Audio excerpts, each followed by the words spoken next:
So I have 5 books that will get you out of a reading slump that work every single time. Hello everyone, welcome back to my channel.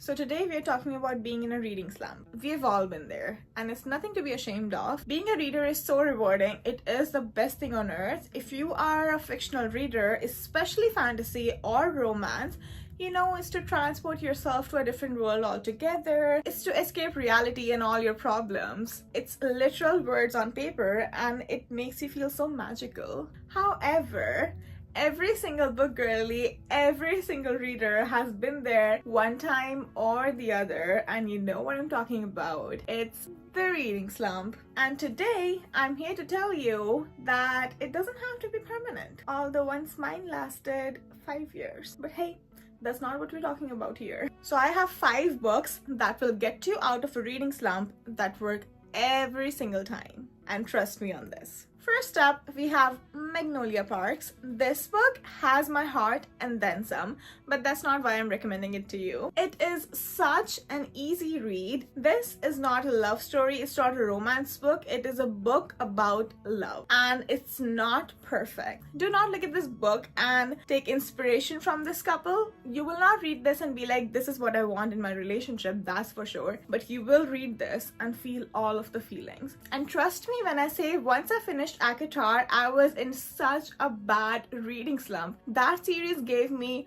one of the worst hangovers ever. And then I picked up Magnolia Parks. I could not read anything else. I was DNFing every single thing, but then I picked up Magnolia Parks and gone was a reading slump. I finished the 5 books in about 10 to 14 days, and that is fast for me. I do not read this fast. Usually I take time to read because I work in healthcare and that consumes all of my time, emotional energy. But this book and this series, if you take one recommendation from my page, let it be this. This book is Gossip Girl meets London High Society. It's such an accurate description, trust me, because everything you love about Gossip Girl, you will find in this book. And this is coming from someone who has watched Gossip Girl and rewatched it at least 10 times. You will sob and laugh and love and lose with these characters, and you will love every bit of it. Trust me on this. Magnolia Parks is the best book to get out of a reading slump. So the next one might come as a bit of a surprise, but it is Icebreaker by Hannah and Grace. I love a fluffy romance book to get out of a slump. It is the perfect recipe to get out of a reading slump. You don't have to use your brain in it at all. If you are a fantasy girly, or if you're a girly who reads like thrillers or anything at all that uses too much of your brain, and believe me that you can just shut your brain off and read this book and still get a good experience. And this took me out of a reading slump after my 4th Wing and Iron Flame hangover. And that was a bad one. So believe you me,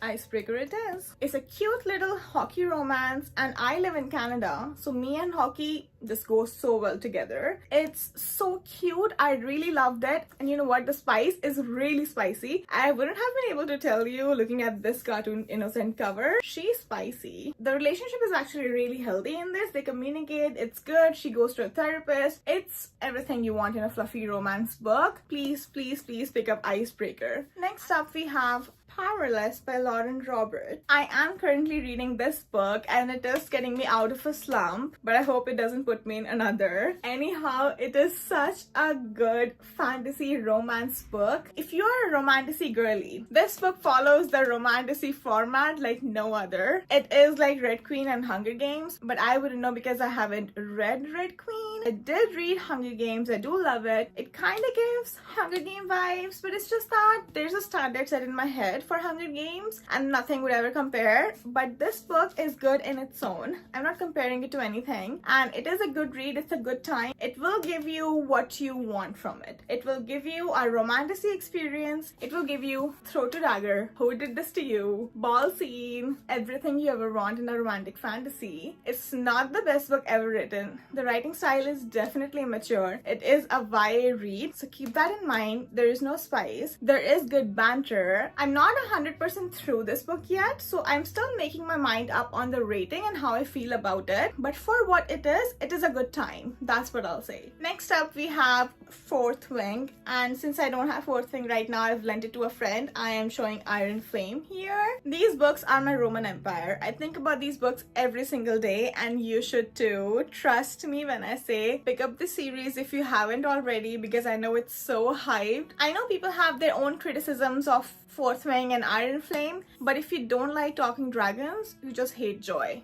I'm sorry, you hate happiness. So read this and trust me, it will take you out of a reading slump, because it took me out of a 5-year reading slump and put me right into fantasy. So here you go, pick a Fourth Wing and Iron Flame and thank me later. So the next book that we have that will take you out of a reading slump is Divine Rivals by Rebecca Ross. It is a YA romantasy with a lot of romance and not enough fantasy, at least for me. But that's what people loved about it. People loved the romance part. It is so innocent and pure, and honestly, I was really loving it. And this is a recommendation but not a personal one. So I know so many people that I've recommended this book to and they loved it. It took them out of months of reading slump. It did not work for me. It put me in a reading slump because I had to DNF it, and I'm just not willing to give it another try because life is too short to give second chances to bad books. It's not a bad book, it's very poetic writing, it's really good, it's just the last 20% didn't do it for me